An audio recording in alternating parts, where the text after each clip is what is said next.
तो ध्यान से सुनो, फीमेल रिप्रोडक्टिव सिस्टम में हम लोग क्या क्या पढ़े हैं, एक बार फिर से हम एनसीईआरटी के लाइन को दोहरा देते हैं ताकि आप लोगों को समझ में आ जाए। ठीक है, लिखा हुआ था female reproductive system consist of pair of ovaries.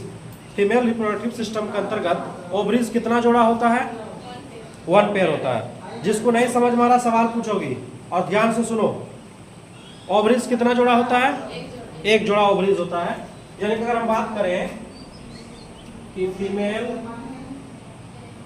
Reproductive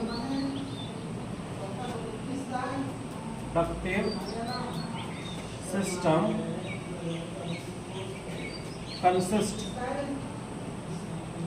consist of, यानी फीमेल रिप्रोडक्टिव सिस्टम के अंतर्गत कौन कौन से ऑर्गेन्स आते हैं? तो पहला ऑर्गेन्स हो गया 1 पेयर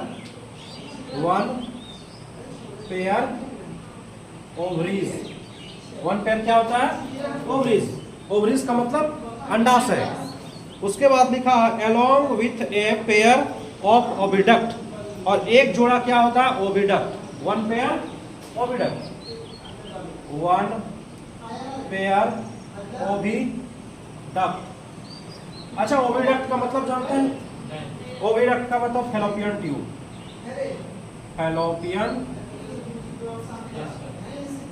ट्यूब कितना होता है? 1 जोड़ा होता है। यहां तक समझ में आ रहा है कि रिप्रोडक्टिव सिस्टम के अंतर्गत क्या क्या चीज आते हैं? तो 1 पेयर ओवरी हो गया, 1 पेयर ओविडक्ट हो गया। ओविडक्ट को क्या कहते हैं? अंडाशय। और हिंदी में अंडवाहिनी। ठीक है। 1 यूटेरस, एक क्या है?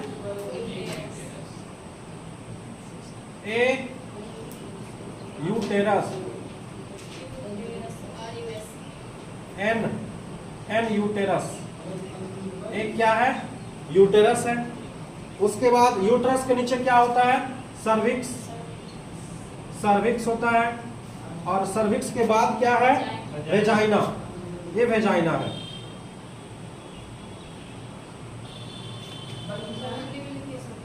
क्या बोले? हिंदी। ओवरीज का हिंदी क्या होता है? अंडाशय। फैलोपियन ट्यूब का हिंदी क्या होता है? अंडवाहिनी। यूट्रस का हिंदी क्या होता है? गर्भाशय। सर्विक्स को क्या कहते हैं? ग्रीवा।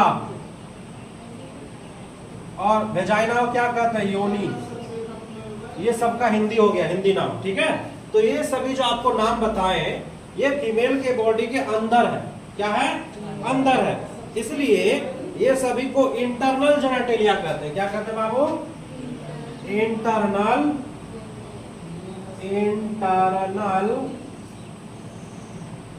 जेनेटेलिया। ठीक है, ये सब बता चुके हैं, फिर भी बता रहे तुम लोगों को कि ये जो पार्ट्स हम बताए हैं ये सब क्या है? Internal genitalia. लिखो भी, खाली चेहरा मत देखो, लिखो फटाफट। लिखा हुआ है ना? हाँ, देख लो कॉपी में लिखा हुआ होगा तुम लोगों का। शुरुआत में ही फीमेल रिप्रोडक्टिव सिस्टम जब बताए हम, तो वही लिखा होगा कि फीमेल रिप्रोडक्टिव सिस्टम के अंतर्गत कौन कौन से ऑर्गन्स आते हैं। लिखा हुआ है ना? तो ये सारे चीज लिखा दिए हैं, और फिर से भी समझा रहे हैं कि ये सभी पार्ट्स को हम क्या कहते हैं? Internal genitalia. अच्छा, इंटरनल जेनेटेलिया मतलब बताओ, नेहा तुम बताओ, इंटरनल जेनेटेलिया का मतलब क्या होता है?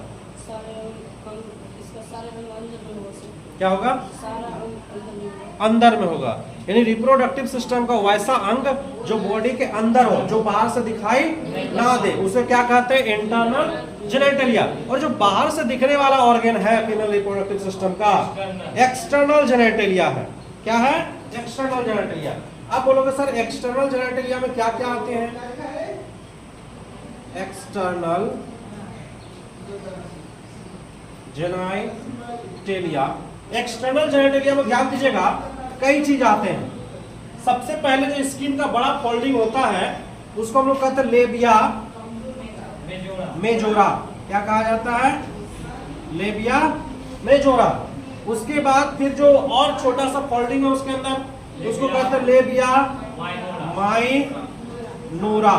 ठीक है, ये पूछा जा सकता है कि कौन इंटरनल जेनेटेलिया है, कौन एक्सटर्नल जेनेटेलिया। ठीक है, तो लेबिया मेजोरा, लेबिया माइनोरा, उसके बाद होता है क्लाइटोरिस, क्लाइटोरिस, और एक पार्ट होता है उसको बोलते हैं मॉन्स प्यूबिस, मॉन्स प्यूबिस। तो ये सारे पार्ट जो है हमारा एक्सटर्नल जेनेटेलिया है, और ये एक्सटर्नल जेनेटेलिया को एक नाम दिया गया भल्वा, VULVA। इसके अलावा रिप्रोडक्टिव सिस्टम के अंतर्गत मेमोरी ग्लैंड को भी रखा गया, ये भी बात बताए होंगे हम। देखो मैं ब्रेस्ट के बारे में बताए थे कि ब्रेस्ट भी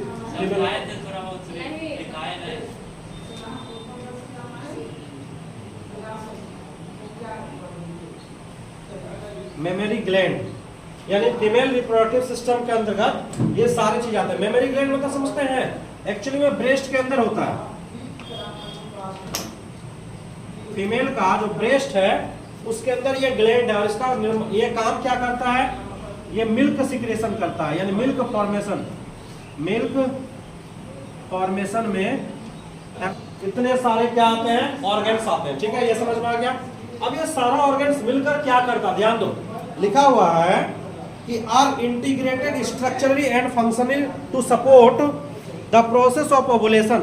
ये सारा स्ट्रक्चर जो है, ये आप जो देख रहे हैं, सभी मिलकर जो है कुछ प्रोसेस करवाता है, जैसे कि ओवुलेशन का प्रोसेस करवाता है, फर्टिलाइजेशन का प्रोसेस करवाता है, प्रेगनेंसी में हेल्प करता है, बर्थ में हेल्प करता है, और चाइल्ड केयर में हेल्प करता है। अब एक बात बताओ, चाइल्ड केयर माने बच्चे का देखभाल। अब ये बताइए, इतने सारे ऑर्गन्स है, ये सारे ऑर्गन्स में से कौन सा ऑर्गन्स बच्चे के केयर में हेल्प करता है, बताइए जरा सा। मेमोरी ग्लैंड, क्योंकि मेमोरी ग्लैंड क्या करता है, मिल्क फॉर्मेशन करता है। जब बच्चा पैदा हो जाएगा, जब बच्चे का जन्म हो जाएगा, जब पार्चुरेशन हो जाएगा, तो बच्चे का केयर के लिए फीमेल के बॉडी का कौन सा हेल्प करेगा, मेमोरी ग्लैंड, यानी उसका ब्रेस्ट। अगर बात करेंगे हम ओवुलेशन का, याद कीजिए जब हम ओवरी का TS ट्रांसवर्स सेक्शन बता रहे थे, तो ओवरी के अंदर से जो सेकेंडरी साइड है वो बाहर निकल रहा था, दीवार तोड़ के बाहर निकल के कहा गया था, फैलोपियन ट्यूब के अंदर। इस प्रोसेस का नाम है ओवुलेशन। क्या नाम है, ओवुलेशन। तो हम लोग कई चीजों को जानेंगे, ओवुलेशन क्या है, फर्टिलाइजेशन क्या है, प्रेगनेंसी क्या है, ये सारी चीजों को समझेंगे। फिलहाल ये क्लियर हो चुका है, लिख लिए हो, यहाँ लिखा हुआ है ओवरीज के बारे में। किसके बारे में, ओवरी, अंडाशय के बारे में। अंडाशय के बारे में क्या जिक्र करना है,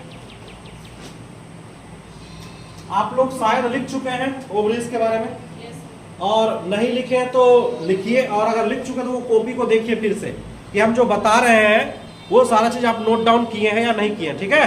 तो ओवरी के बारे में जो सबसे पहला पॉइंट NCERT में दिया हुआ है, ovaries are the primary female sex organ. बताए हैं कि ओवरी क्या है, प्राइमरी सेक्स ऑर्गन है। तो पहला पॉइंट में हम लिखेंगे ओवरी फीमेल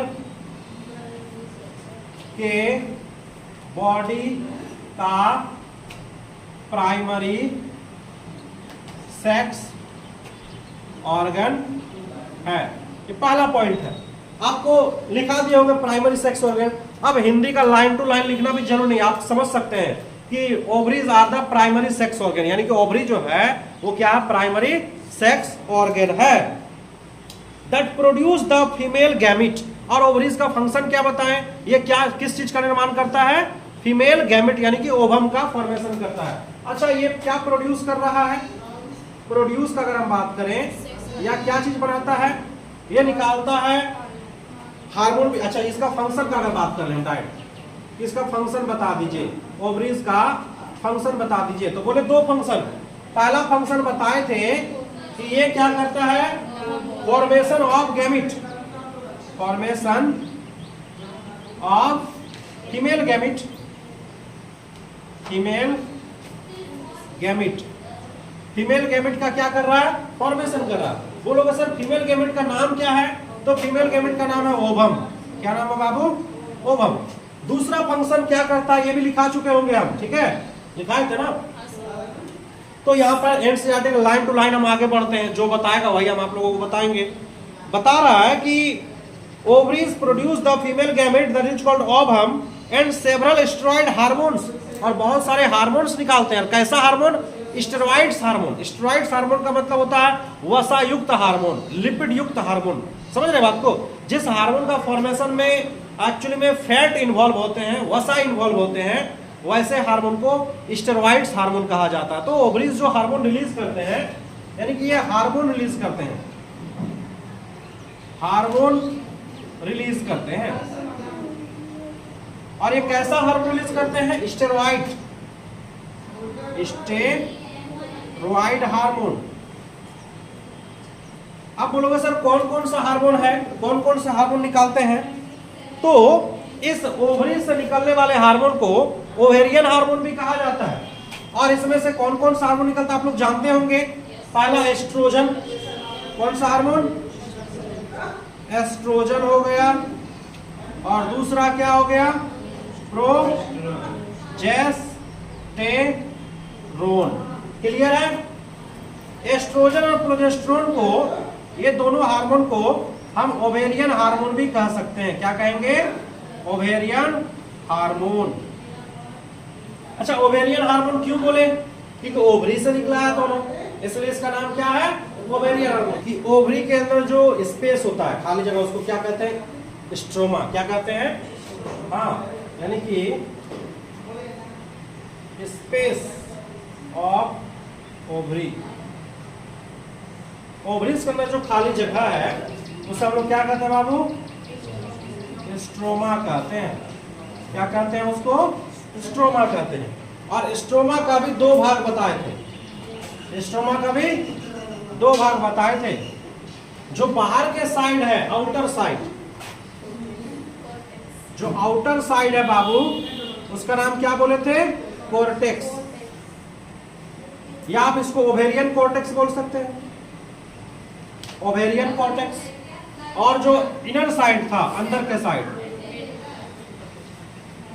इनर साइड जो था, अंदर के साइड जो था, उसको हम लोग क्या बोले थे? Ovarian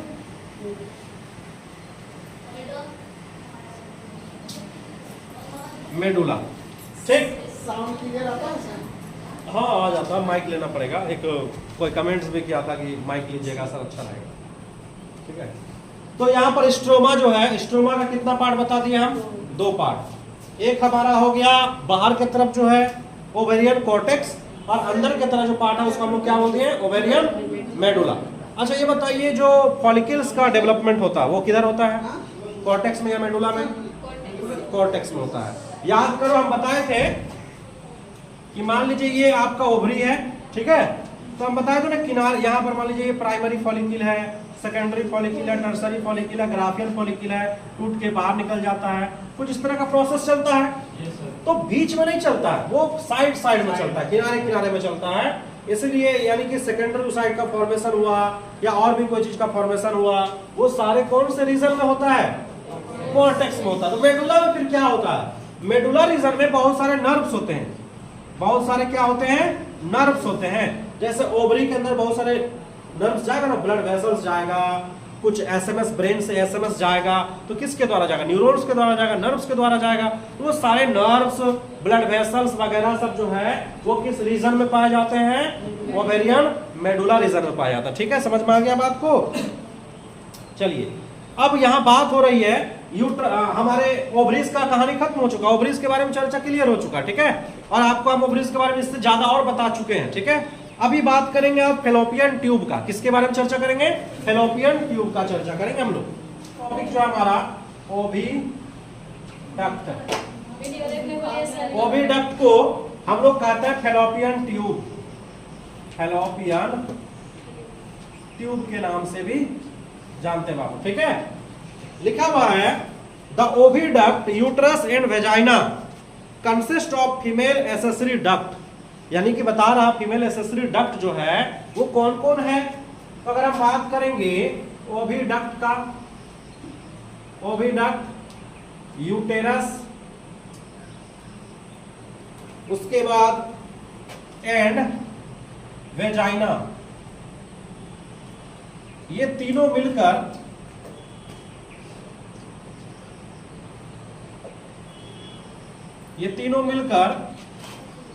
female accessory duct, DUCT duct, female accessory duct का निर्माण करता है।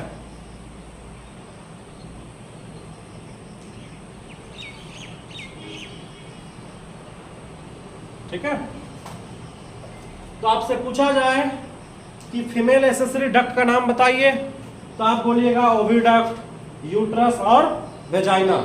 हम डक्ट क्यों बोले, क्योंकि इसी रास्ते से जो है स्पर्म जो है ट्रांसपोर्ट करते हैं, ओवम जो है ट्रांसपोर्ट होता है ओवम का भी, क्योंकि ओवम भी ओविडक्ट में आता है, ओविडक्ट से फिर कहाँ आता है, यूट्रस में आता है। हालांकि डायरेक्ट ओवम नहीं आता यूट्रस में, वो जाइगोट वगैरह बन के आ जाता है, ठीक है। लेकिन फिर भी एक रास्ता है ये, जिस रास्ता से जो है गैमेट्स का ट्रांसफर हो रहा है।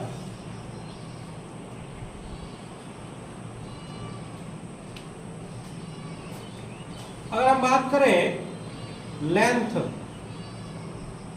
Length of fallopian tube, fallopian tube का लेंथ कितना होता है, कितना लंबाई होता है, तो 10 से 12 सेंटीमीटर। फेलोपियन ट्यूब का जो लेंथ होता है वो कितना होता है बाबू, 10 से 12 सेंटीमीटर लेंथ होता है। जैसे कि यहां पर आप देख रहे हैं कि मान लीजिए ये हमारा यूट्रस है और ये क्या है, फेलोपियन ट्यूब है,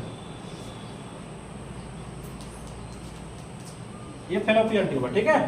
तो ये जो फेलोपियन ट्यूब है, इसका अगर हम लेंथ का बात करें तो 10 से लेकर 12 सेंटीमीटर एक फेलोपियन ट्यूब का लेंथ होता है। तो दूसरे फेलोपियन ट्यूब का भी वही लेंथ होगा, 10 से 12 सेंटीमीटर होगा, ठीक है। और ये कहां से कहां तक फैला हुआ है, ये फेलोपियन ट्यूब कहां से कहां तक फैला हुआ है, तो लिखा हुआ है extend from the periphery of each ovaries to the uterus, यानी ये यूट्रस से फैलकर ओवरीज के, ये जो हमारा ओवरी है, ये ओवरी के चारों ओर फिम्बरे के द्वारा घिरा हुआ है। किसके द्वारा, फिम्बरे। ये जो फिंगर लाइक स्ट्रक्चर देख रहे हैं, इसको क्या कहते हैं, फिम्बरे कहते हैं। तो ओवरीज को फिम्बरे के द्वारा चारों तरफ से क्या कर लिया, घेर लिया, ताकि ओवरी से कहीं से भी अगर वो सेकेंडरी साइड निकले तो उसको वो क्या कर सके, पकड़ सके। अच्छा, तो ये फेलोपियन ट्यूब कहां से निकला हुआ, यूट्रस से निकला हुआ है, और यूट्रस से निकलकर कहां तक पहुंचा हुआ, ओवरी के पास पहुंचा हुआ है, यानी ओवरी से लगभग जुड़ा हुआ है। और ओवरी से क्या कलेक्शन करेगा, वो क्या कलेक्ट करेगा, सेकेंडरी उस साइड को कलेक्ट करेगा, ठीक है। The part of closer to the ovary is funnel shaped infundibulum, यानी कि जो फेलोपियन ट्यूब है जहां खत्म होता है, जहां पर क्या होता है, खत्म होता है, उस पार्ट को हम क्या कहते हैं, इनफंडिबुलम कहते हैं। तो फाइनली हम ये बता देते हैं कि ओविडक्ट यानी फेलोपियन ट्यूब का कितना पार्ट, फेलोपियन ट्यूब का अगर हम पार्ट का बात करें, part of fallopian tube, fallopian tube का विशेषकर कितना पार्ट बताए थे हम लोग, क्या क्या बताए थे, हाँ सीक्वेंस बोलो, इस जगह को क्या बोलते हैं, स्थमस, एम्पुला, इनफंडिबुलम, ये बताया था ना। और लास्ट में ये पार्ट जो था ये क्या था, फिम्बरे। तो हम लोग विशेषकर 3 ही पार्ट बोलेंगे कि ये जो फिम्बरे ये इनफंडिबुलम का ही पार्ट है। फिम्बरे किसका पार्ट है, इनफंडिबुलम का। तो ये फेलोपियन ट्यूब का 3 पार्ट, एक तो क्या स्थमस,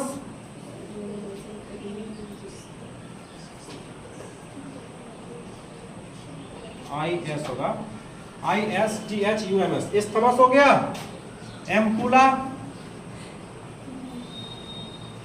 एंड इनफंडिबुलम, ये 3 पार्ट है। किसका 3 पार्ट है, फेलोपियन ट्यूब का। कितना पार्ट बाबू, 3 पार्ट। जैसे मान लो कि ये है यूट्रस और यहां से मान लो निकल गया क्या, फेलोपियन ट्यूब निकल गया,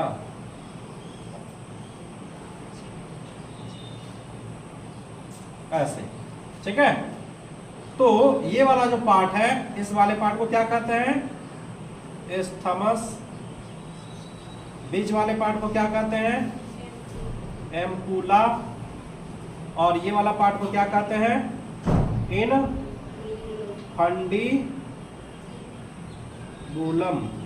और सबसे लास्ट वाला जो पार्ट है इसको क्या कहते हैं, फिम्बरे। लेकिन फिम्बरे किसका पार्ट है, इनफंडिबुलम का ही पार्ट है, ठीक है। फंक्शन ऑफ फिम्बरे, अगर आपसे कोई फिम्बरे का काम पूछे बाबू तो लिखोगे क्या जानते हो, लिखा हुआ है helps in collection of ovum, ये ओवम को कलेक्ट करने में क्या करता है, हेल्प करता है, मदद करता है। पकड़ने में, कलेक्शन का मतलब क्या हो गया, पकड़ने में। तो हम इंग्लिश में लिखते हैं बाबू, को दिक्कत होगा क्या, थोड़ा सा इंग्लिश में मिला के खिचड़ी बनाते हैं। अच्छा, यह सेकेंडरी oocyte को कलेक्ट करता है। समझ गया? चलो हिंदी इंग्लिश दोनों मिला के लिखिए, ठीक है। कलेक्ट का मतलब उसको पकड़ता है, सेकेंडरी oocyte को क्या करता है, पकड़ता है। आफ्टर ओवुलेशन, जब ओवुलेशन हो जाती है तो सेकेंडरी oocyte को क्या करता है, पकड़ता है। The infundibulum lead to a wider part of the oviduct called ampulla. बता रहा है कि वाइडर मतलब तो चौड़ा, जो हमारे फेलोपियन ट्यूब्स है, फेलोपियन ट्यूब्स का जो सबसे चौड़ा खुला हुआ जो भाग है उसे हम लोग क्या कहते हैं, एम्पुला कहते हैं। क्या कहते हैं, एम्पुला कहते हैं। एम्पुला में ही स्पर्म और सेकेंडरी oocyte का मिलन होता है बाबू, यानी फर्टिलाइजेशन कहाँ होता है, तो एम्पुला में ही होता है। याद रखोगे कि फर्टिलाइजेशन जो हो रहा बाबू, फर्टिलाइजेशन जो होता है वो कहाँ होता है बताओ तो, एम्पुला में होता है, ठीक है। हाँ बिल्कुल लिख सकती हो, फर्टिलाइजेशन का जगह। अब तुम्हारा मन है तो लिख लो स्पेस ऑफ फर्टिलाइजेशन, फर्टिलाइजेशन का जगह। देखो धीरे धीरे इंग्लिश सीख गई लड़की, अभी बोलती ना स्पेस, स्पेस बोलना इतना थोड़ी है, कमजोर हिंदी वाला स्टूडेंट नहीं बोल सकता स्पेस, ये लड़की बोलती। मतलब जगह खाली। हाँ इतना जब बोलने जानते तो फिर काहे हिंदी करते हो। Space of fertilisation. हम फुल इंग्लिश मीडियम पढ़ाते कहाँ हैं, फुल इंग्लिश मीडियम में हम पढ़ा ही नहीं पाएंगे, हम खुद भी नहीं पढ़े हैं फुल इंग्लिश मीडियम। हाँ पढ़े इंग्लिश में, सुने हैं हिंदी में, नहीं समझ बात को, तो हिंदी में ही होता है। बिल्कुल। देखिए हम बार बार तुम लोगों से रिक्वेस्ट करते हैं कि इंग्लिश पढ़ने का कोशिश करो, इंग्लिश अभी धीरे धीरे याद करो इंग्लिश वर्ड को ही। हर जगह हिंदी, सर इसका हिंदी क्या होगा, सर इसका हिंदी क्या होगा। हाँ जानेंगे तो लिखेंगे, नहीं जानेंगे तो नहीं लिखेंगे। गूगल में तुम लोग खोजो, इतना काम खुद नहीं कर सकती हो, मैंने गूगल में खोज के हम ही लिख दें। तो स्पेस ऑफ फर्टिलाइजेशन क्या होगा, एम्पुला,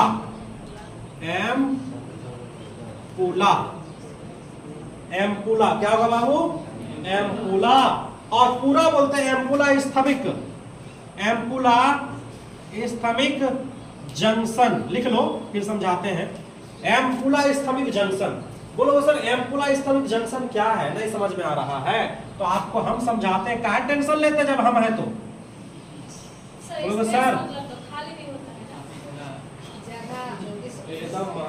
खाली खाली जगह के बात है जी तुम्हारी, क्या बोलेंगे जी ऐसा लड़की सबको रे, हम तो पागल हो जाएंगे जी। तो हाथ बना लिया।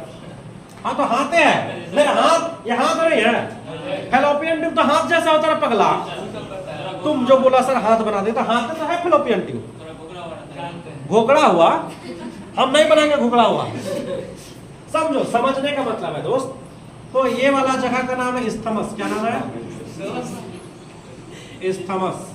और ये वाला जगह का नाम है एम्पुला, क्या नाम है, एम्पुला, ठीक है। तो यहाँ पर मान लीजिए सेकेंडरी oocyte पहले से मौजूद है, इधर से आया है मान लो, यहाँ से निकल के चला गया और इधर से क्या आया होगा, स्पर्म आया होगा। तो स्पर्म और सेकेंडरी oocyte का मिलन कहाँ हुआ, इस बीच में, एम्पुला और स्थमस के बीच में होता है, एम्पुला और स्थमस के बीच में, इसलिए लिखे हैं एम्पुला स्थमिक जंक्शन। जंक्शन का मतलब है बीच, जंक्शन का मतलब क्या होता है, बीच, जोड़ने वाला, दो जगह को जोड़ने वाला वो जंक्शन कहते हैं। तो एक्चुअली में सही अगर बोलेंगे, सही आंसर क्या है कि फर्टिलाइजेशन कहाँ होता है, बोलेंगे एम्पुला स्थमस के बीच में, इसलिए लिखिए एम्पुला स्थमिक जंक्शन। मैं समझ में आया आपको, यहाँ पर फर्टिलाइजेशन होता है, ठीक है। यूटेरस के बारे में बाबू क्या जानेंगे, यूटेरस लिखो, यूटेरस हम बोलते जाएंगे तुम लोग लिखते जाओ फटाफट, ठीक है। यूट्रस के बारे में तो लिखा हुआ uterus is single, uterus female के बॉडी में कितना होता है, सिंगल। अगर नंबर का बात करें यूट्रस का नंबर कि फीमेल के बॉडी में कितना होता है इसकी संख्या, तो बोलेंगे सिंगल होता है बाबू। क्या बोलेंगे? सिंगल होता है। दूसरा पॉइंट लिखा हुआ है, it is also called womb. क्या बोलते हैं इसको? वुम्ब। अदर नेम, इसका दूसरा नाम का अगर हम बात करें, अदर नेम का बात करें यूट्रस का बाबू, तो इसको बोलते हैं वुम्ब, WOMB, वुम्ब। नहीं समझा बात को? एक चीज पूछा जाता है कि मनुष्य का विकास, विकास समझते हैं, डेवलपमेंट, मनुष्य का विकास कब तक होता है? 18 साल तक। नहीं पगला, 18 साल तक नहीं। मनुष्य का विकास होता है वुम्ब टू टुम्ब। हंसती है, नहीं समझा? Womb to tomb. Womb to tomb का मतलब यह हुआ कि गर्भ से लेकर कब्र तक।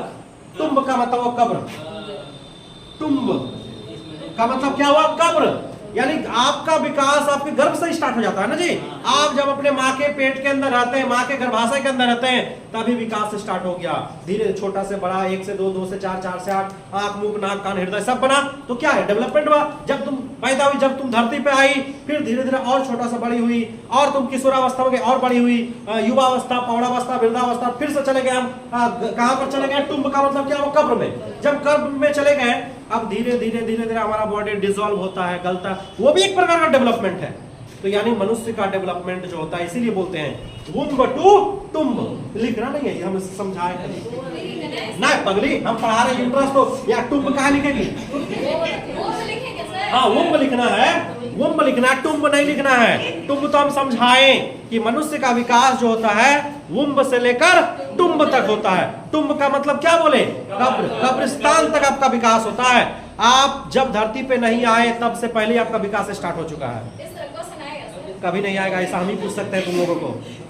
लेकिन ये सब क्वेश्चन आता कब मालूम है? जब आप सीटेट का परीक्षा दीजिएगा ना, सीटेट, तो चाइल्ड पेडागोजी जब पढ़ते हैं, चाइल्ड पेडागोजी, तब उसमें पढ़ा जाता है कि कैसे बच्चे का विकास होता है, कितना उम्र में बच्चे क्या क्या सीखते हैं, वो सारा चीज हम लोग पेडागोजी में पढ़ते हैं। अभी आप लोग पेडागोजी से कोई मतलब है नहीं, फिर भी जानकारी रखना चाहिए हम लोगों को, चाहे हम छोटे ही क्यों ना। अभी हम लोग को सीटेट पहुंचने के लिए अभी आप अभी कौन क्लास में है जी? 12th में है ना। 12th के बाद अभी आगे पढ़ाई कीजिएगा, फिर जाके पहुंचिएगा। चलिए आगे हम बात करते हैं बाबू, the shape of uterus like inverted pear. Pear मतलब जानती हो? पेयर नहीं बोले, पियर बोले, पियर। हाँ देखो, अगर शेप का बात करें हम, शेप, पियर मतलब नाशपाती। क्या होता है? नाशपाती, PEAR, पियर। इन्वर्टेड, इनवर्टेड पियर। इन्वर्टेड का मतलब बता पाओगे? उल्टा। क्या होता है? उल्टा। नाशपाती को उल्टा कर दो। नाशपाती कैसे होता है जानते हो? दिखा देते हैं, सुनो। नाशपाती बाबू ऐसे होता है, ऐसे होता है वो फल, ठीक है? इस तरह का फल है नाशपाती। हम उसको उल्टा कर दो। इसको जब हम उल्टा करेंगे बाबू, तो कुछ ऐसे नहीं होगा। तो यही से तो होता है हमारा यूट्रस। महिला का यूट्रस इसी प्रकार तो होता है। ये यूट्रस हो गया, ये सर्विक्स हो गया, और ये क्या हो गया? वेजाइना हो गया। और यहां से जो है हमारा इस तरह का ट्यूब निकल गया बाबू। ये क्या निकल गया? फेलोपियन ट्यूब निकल गया। ये लड़का बोलता था ना सर, ये कैसा क्या बोला था जी बिट्टू? घोकड़ल। अच्छा घोकड़ल बना दिए बिट्टू, घोकड़ल, घोकड़ल बना दिया बिट्टू। ये घोकड़ा लगता है, ऐसे करके पकड़ा हुआ है ना। तो देखिए ये जो नाशपाती के शेप का है, लेकिन कैसा नाशपाती है? उल्टा। इसलिए लिखा गया इन्वर्टेड पियर। इन्वर्टेड पियर किस शेप में होता है? उल्टा नाशपाती के आकार का होता है हमारे कौन? यूट्रस। कौन? यूट्रस होता है बाबू। और ध्यान से सुनिएगा, it is supported by ligament attached to the pelvic wall. और जो हमारा ये जो यूट्रस है वो पेल्विक वॉल से जुड़े होते हैं लिगामेंट के द्वारा। और अगर बात करें इट इज सपोर्टेड, ये तो हो चुका है। The uterus open into vagina. ये जो यूट्रस है ये कहां ओपन हो रहा है? वेजाइना में ओपन हो रहा है। कहां? ये लिखना नहीं है, हम समझा रहे हैं सर, ठीक है? यूट्रस कहां ओपन हो रहा है? वेजाइना में ओपन। नीचे की तरफ से कहां पर ओपन हो रहा है? कहां खुल रहा है बाबू? वेजाइना में ओपन हो रहा है, ठीक है? Through a narrow cervix. और पतला सा सर्विक्स होते हुए वो कहां खुल रहा है? वेजाइना में खुल रहा है। यूट्रस का ओपनिंग कहां पर है? वेजाइना में, ठीक है?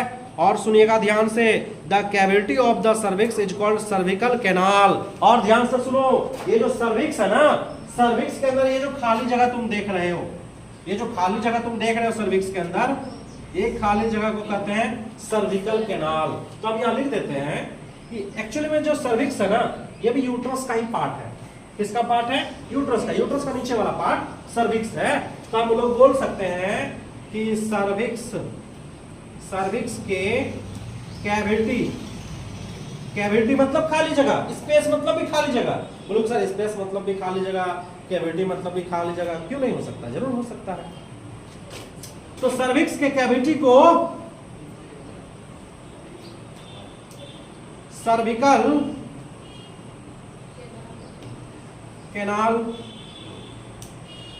कहते हैं। कैनाल का मतलब जो रास्ता होता है, तो ये रास्ता है ना जी, सर्विक्स के अंदर जो रास्ता है उसे सर्विकल कैनाल बोल दिए। यानी कि अगर स्पर्म फीमेल के बॉडी के अंदर जाएगा तो सबसे पहले कहां इंटर करेगा? वेजाइना में। तो उसको वेजाइनल कैनाल भी बोल सकती हो। कैनाल मतलब रास्ता। तो वेजाइनल कैनाल, वेजाइनल कैनाल के बाद कहां पहुंचेगा? Cervical canal. और सर्विकल कैनाल के बाद कहां पहुंचेगा? यूट्रस में, यूट्रस कैविटी में, यूट्राइन कैविटी बोल सकती हो। और यूट्रस कैविटी के बाद वो कहां पहुंच जाएगा? फैलोपियन ट्यूब में पहुंच जाएगा। समझ रहे बात को ना? तो सिंपल सी बात है, कोई यहाँ पर रॉकेट साइंस तो पढ़ा नहीं रहे जो समझ में नहीं आएगा। कुछ है जी, सबसे आसान सब्जेक्ट बायोलॉजी है, दुनिया का सबसे आसान सब्जेक्ट एकदम। याद तो ऐसा क्या चीज याद नहीं रखना पड़ता, बिना तुम क्या चाहते हो बिना याद किए सब कुछ सीख जाओ? याद तो करना होगा जी। अब इतना आसान का मतलब ऐसे पानी में घोल के पी लो याद हो जाएगा, थोड़ा दिमाग लगाना पड़ेगा। The along the vagina from the birth canal. और सुनिएगा ध्यान से, ये जो वेजाइना का जो रास्ता है ना, इसको बर्थ कैनाल भी बोलते हैं बाबू। क्या बोलते हैं? क्योंकि बच्चा का जो जन्म होता है ना, इसी रास्ता से बच्चा बाहर निकलता है। तो वेजाइनल कैनाल को बर्थ कैनाल के नाम से भी जानते हैं। ये लिख ले यहां पर कि जो वेजाइनल कैनाल है, वेजाइनल कैनाल जो है बाबू, उसका और क्या बोल सकते हैं? Also called birth canal. क्या कहते हैं बाबू? Birth canal. बर्थ का मतलब जन्म, जन्म देने वाला रास्ता, जन्म का रास्ता है वो। समझ बात को ना? तो बर्थ कैनाल हो गया। ये कितना छोटा सा रास्ता है, बहुत पतला सा संकीर्ण रास्ता है। इसी रास्ता से 2.5 किलो 3 किलो का बच्चा बाहर निकलता है। समझिए, इतना छोटा सा रास्ता से एक बच्चा, एक 2.5 किलो 3 किलो का बच्चा जब बाहर निकलता है तो कितना दर्द होता होगा। वो दर्द हम लोग फील नहीं कर, तुम लोग भी फील नहीं कर सकती हो। जिस पर बीतता है वही फील कर सकता। बताया जाता है कि 20 हड्डी टूटने पर जितना दर्द होता है उतना दर्द बच्चे को जन्म देने पर होता है। एक हड्डी तो छोड़ो, 20 हड्डी को एक बार तोड़ो और जो एक बार में दर्द होगा वो दर्द यहाँ पर होता है। समझ रहे बात को ना? इसीलिए बहुत सारे महिला मर जाती है बच्चे को जन्म देने समय, दर्द को सहन नहीं कर पाती है। आजकल की लड़की पहले ही डर जाती है कि बाप रे बाप 20 हड्डी टूटेगा, नहीं देंगे बच्चे को जन्म, आप मेरा फाड़ के निकाल दीजिए। इसीलिए तो ज्यादातर सर्जरी होता है, क्योंकि महिला का दिमाग में आ चुका है। सीजर वाला कैसे होता है? वही तो सीजर है पगला, फाड़ के निकालना मतलब सीजर। मैं समझा, सीजर बोलते हैं उसको। सीजर का मतलब लड़की लोग पहले सोच लिया, अभी साइंस इतना डेवलप हो चुका है, लड़की लोग तो सोच रहे काहे इतना दर्द सहेंगे हम, हमको बेहोश कर दीजिए डॉक्टर साहब, फाड़ के निकाल दीजिए, बाद में जो होगा देख लेंगे। तो क्या होता है, वो अभी दर्द नहीं सहती है, सहना चाहती ही नहीं वो दर्द। समझ रहे बात को ना? और बोलता है सीजर करके निकाल लीजिए, और सीजर करके निकालिएगा तो ज्यादा से ज्यादा 2 ही बच्चा ले पाइएगा। 2 बच्चा से ज्यादा नहीं, अनलिमिटेड नहीं ले सकते हैं। समझ रहे बात को? ज्यादा से ज्यादा 2 बच्चा, 2 बच्चा ही अच्छा है, 2 से ज्यादा ठीक नहीं है। हम तो हमारे 2 जन्मे करते हो नहीं, हम तो हमारे एक लिखा हुआ है बुक में सर। वहाँ खत्म आदमी हो तुम ये। हम 2 हमारे एक, कहाँ पढ़ लियो तुम? हाँ है, 2 से एक और घटा दिया। दिखाओ, तुम अभी दिखाओ, अगर तुम दिखा दोगी। सही कहाँ दिखाओ? हाय रे भगवान, ये तो गड़बड़ हो गया जी। हम पढ़े हम दो हमारे दो, अभी और घटा के कर दिया है हम दो हमारा एक का नारा है। गलत है, सुनो ये हम आपको दिखाते गलत है क्योंकि नहीं सुनो ये हिंदी किताब है ना, अभी हम आपको इंग्लिश किताब में दिखाते हैं, अभी दिखाते हैं। हम दो हमारे दो पढ़े हैं, हट देखिए हाँ यहाँ देखो, हम दो हमारे क्या लिखा हुआ बाबू, दो तो है कि नहीं। हिंदी में थोड़ा सा मिस्टेक रहता है, हम तो वही आश्चर्य हो गए, आदमी तो दो गो भी यहाँ दो गो चार गो ले रहा है। हाँ देखो यहाँ लिखा हुआ हम दो हमारे दो, और हिंदी में देखो, अरे हिंदी किताब में थोड़ा सा मिस्टेक होता है, देखिए यहाँ हम दो हमारे एक। अब बताओ दो से घट के एक हो चुका है, एक नहीं हो लेना है आपको, कितना लेना है दो। हम दो हमारे दो का नारा है, हम दो हमारे एक का नारा नहीं है बाबू, ठीक है समझ में आ गया ना बात को। तो बच्चा दो से ज्यादा नहीं लेना, दो से कम भी नहीं लेना है। एक बच्चा लोग की दिक्कत हो जाएगा, एक बच्चा तुमको खाने पीने नहीं देगा, मारेगा सताएगा, दिक्कतें हैं, इसलिए दो को बच्चा लो ठीक रहेगा, ठीक है। बेटा बेटी जो हो जाए, बेटा हो बेटी हो कुछ भी हो। चलिए ध्यान दीजिएगा, यहाँ तक समझ में आ चुका है, आगे बढ़ते हैं। बताओ अब आगे लिखा हुआ है बाबू कि यूट्रस का जो है ना बाबू 3 लेयर होता है। कितना लेयर? यूट्रस का कितना वाल? 3 वाल। वाल मतलब दीवार। यूट्रस में कितना दीवार होते हैं? 3 दीवार होते हैं। WA wall of uterus. वाल का मतलब दीवार। यूट्रस का कितना दीवार? 3 दीवार। जानते हैं आप लोग? सबसे अंदर का जो दीवार है उसको बोलते हैं इंडोमेट्रियम। क्या बोलते हैं? इंडोमेट्रियम। ठीक। बीच वाले दीवार को क्या बोलते हैं? मायोमेट्रियम। ठीक। और बाहर वाले दीवार को क्या बोलते हैं? पेरीमेट्रियम। नहीं बताया? बताओ। सब बता दिए तुम लोग। आज हमको बेकार मेहनत करवाया है एक्स्ट्रा। तुम लोग बोल दिया कि सर समझ में नहीं आया। तो दुख हुआ हमको, बहुत दुख हुआ। ये बात बोला ना कि सर समझ में नहीं आया। कैसे नहीं समझ में आया जी? तुम लोग समझने का प्रयास करोगे तब ना, तुम लोग पढ़ोगे तब ना। 6-7 दिन जो हम छुट्टी दिए तो एक को दिन बताओ ईमानदारी के साथ कि जो पढ़ाए हैं, ईमानदारी माँ कसम खा के बोलो। खाओगे? कोई नहीं खाएगा माँ कसम। मने सब झूठ, कोई नहीं पढ़े हो। अगर पढ़ता तो याद रहता। ये नहीं बोलता कि सर समझ में नहीं आया।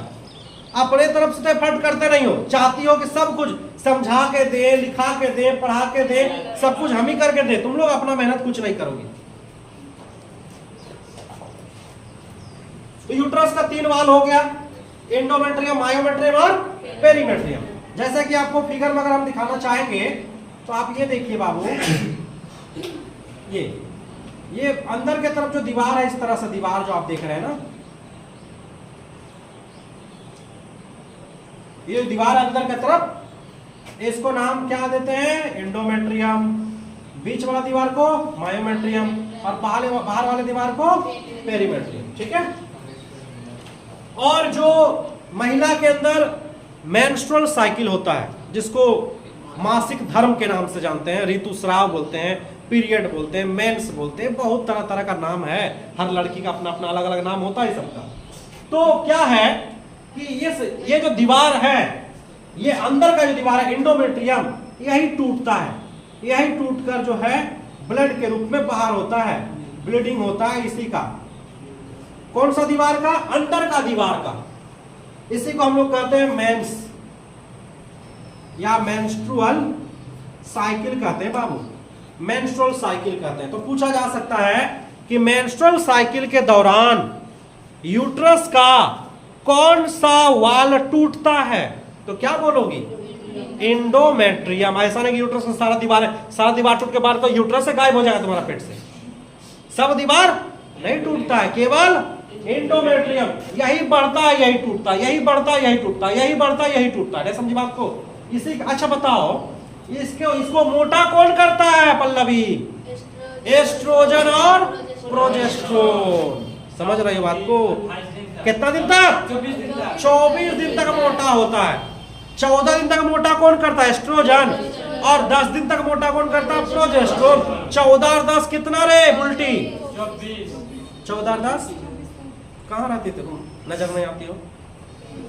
14 और 10 24 दिन। और 24, अच्छा बताओ मेंस्ट्रुअल साइकिल जो होता है महिला के अंदर कितने दिनों का होता है? बताओ बुल्टी। लड़की लोग के अंदर जो पीरियड्स होता है वो कितने दिनों का होता है? 3 से 4 दिन। तुम पीरियड मतलब क्या समझ रहे हो? पीरियड मतलब खाली ब्लीडिंग का दिन का नहीं पूछ रहे हम, सिर्फ ब्लीडिंग वाला नहीं, पूरा प्रोसेस बताए थे। तुम थी जब हम अंडाशय पढ़ा रहे तुम थी। पूरा प्रोसेस लगभग 28 दिनों का होता है। 3 से 4 दिन तो खाली ये ब्लड निकलता है। 3 से 4 दिन ब्लीडिंग होता है। लेकिन ब्लीडिंग से पहले का भी कुछ घटना था ना जी, बताए थे। हाँ, टोटल 28 दिन का होता है। पढ़ाएंगे हम, मेंस्ट्रुअल साइकिल अलग से ही पढ़ाएंगे। किसी का 1 दिन। तो ये हो गया। तो अगर आपसे पूछेगा कि एक्सटर्नल थिन मेम्ब्रेन सबसे बाहर, एक्सटर्नल का मतलब क्या हो गया? ये एक्सटर्नल मेम्ब्रेन है बाबू। एक्सटर्नल मेम्ब्रेन कि सर गर्भाशय जब संकुचित, बच्चा ऊपर चढ़ गया, बच्चा नीचे का उतरा, तो ध्यान दो इधर बताते हैं। क्या नाम है तुम्हारा जी? अनिकेत। मान लो अनिकेत, ये यूट्रस है, ध्यान दो, यूट्रस है, और ये है सर्विक्स, और ये है वेजाइना, ठीक है। मान लो बच्चा किस पोजीशन पे है? बच्चा अगर उल्टा है तो सही पोजीशन है। बच्चा अगर गर्भाशय में यूट्रस में उल्टा है, उल्टा मतलब समझते हैं, मुंडी नीचे और पैर ऊपर, तो वो अच्छा है। वो बच्चा को जन्म देने में माँ को कोई दिक्कत नहीं होगा। लेकिन सोचो बच्चा तो वैसे खड़ा है माँ के पेट में, यहाँ पर मान लीजिए, यहाँ पर ये बच्चा है, ध्यान से देखो,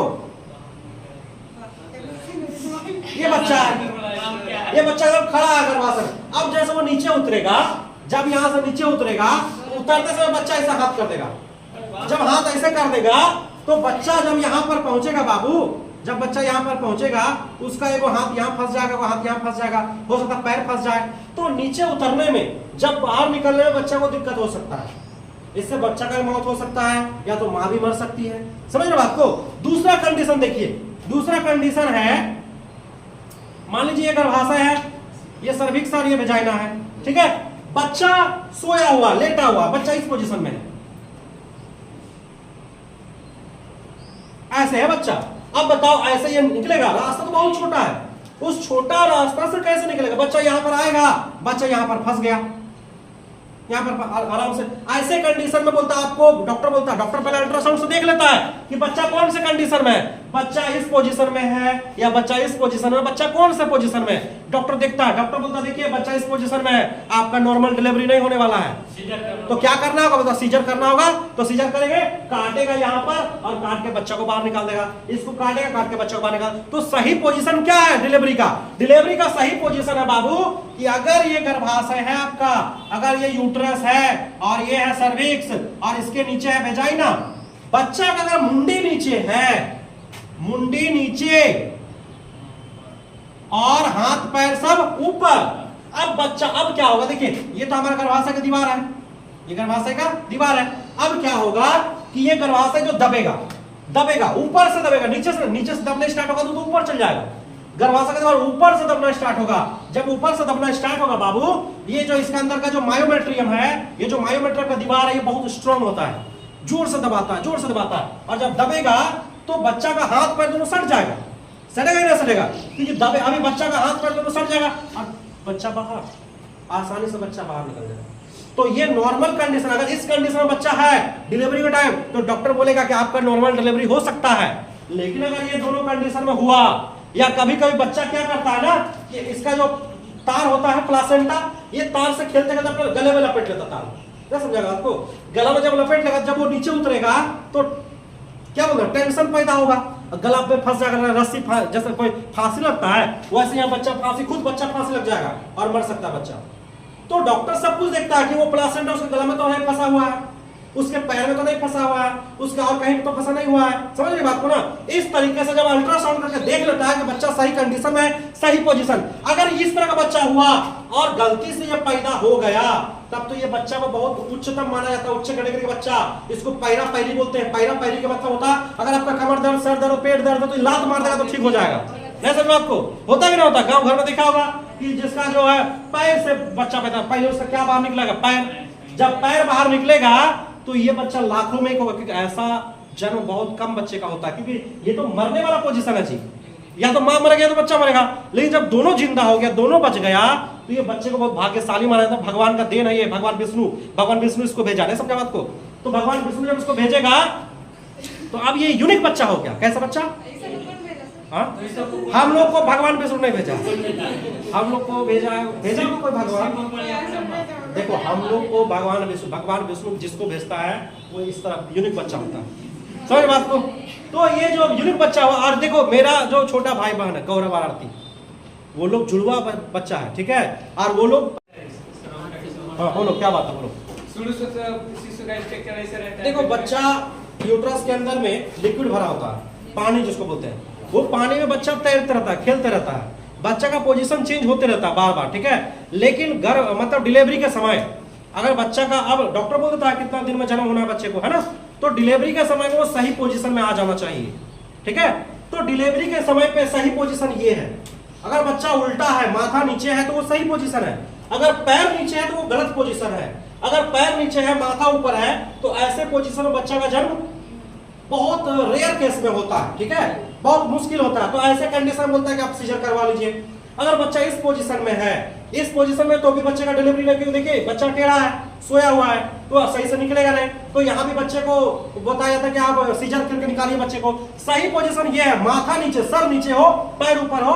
तो ये जो हमारा यूट्रस का दीवार है उसको दाब दाब के, कभी कभी मान लीजिए यूट्रस का दीवार नहीं करता, तो कभी फिल्म 3 इडियट्स देखें, 3 इडियट्स, उसमें देखिएगा हीरो जो है, लड़की का जो हीरोइन है ना, उसका पेट को दाबता है, जोर जोर से दाबता है।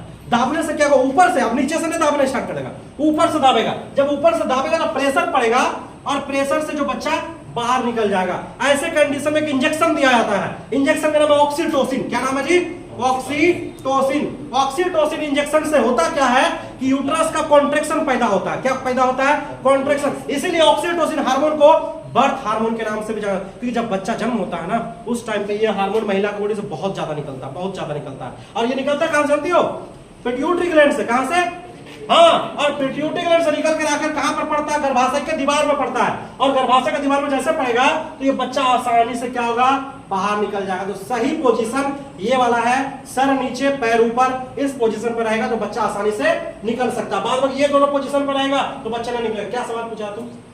पूछ रहे थे दूसरा सवाल कि कौन सा पोजीशन में डॉक्टर लोग बोलता है कि माँ को बचाए या बचाए? हाँ, यही सब पोजीशन है, यही सब पोजीशन।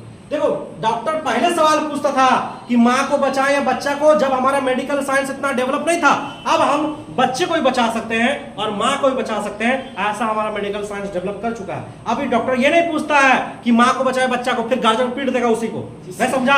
ऐसा नहीं बोलेगा माँ को बचाएंगे बच्चा को। ये सब फिल्मी डायलॉग है जी, कि आप बोलेगा कि देखिए बहुत क्रिटिकल कंडीशन है, फिल्मों में दिखाया जाता है सब चीज कि आपके पास 2 ही ऑप्शन है, माँ को बचाएं या बच्चा को। ये सब पुराना जमाना का बात है। अभी में सब सवाल डॉक्टर कोई बोल देगा ना तो पीट देगा उसको। का है अभी हमारा साइंस इतना डेवलप कर चुका है, मेडिकल फील्ड इतना डेवलप कर चुका है कि मरते हुए को भी जगा सकता है वो।